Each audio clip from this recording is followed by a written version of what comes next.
Hey guys, it's Ben here from the Fiberglass Factory. Just want to talk to you about this little job that we've got on the go. Before we do that, if you could do us a favour and hit the subscribe button. So what we're making here is we're doing a gauge pod, a set of gauge pods for, I can't remember what this for a Triton. That's right, thank you Beck. So we've got our holders here. This is what the customer supplied with us. What we're going to do is we're going to fill up to the holders here. We're going to sort of fill round here. We're going to create some nice rounded shapes, and we're going to blank that off as well. Then we're going to mould off the whole lot, and then we're going to be able to produce the whole thing in one, and it's going to look really neat. I can't remember if the customer wanted it in carbon fibre or not, but it's something you could also do, which would be something a bit special.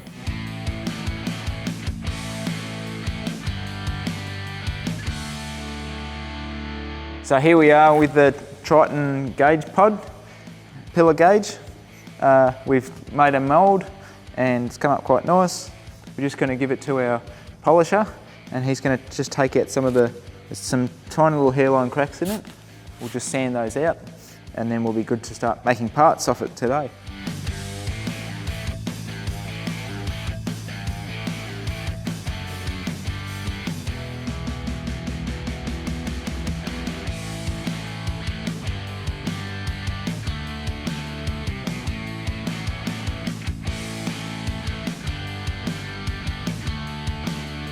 So here is the final product, the Triton gauge pod. And as you can see, it's come up quite nice. So yeah, all the customer has to do now is cut out the gauge, the sections here for their gauges. They can pop them in and then fit that to their vehicle. And it's gonna make it quite easy for them to fit their gauges just to the side of their driver's seat there. So don't forget to subscribe, and we'll see you on the next video.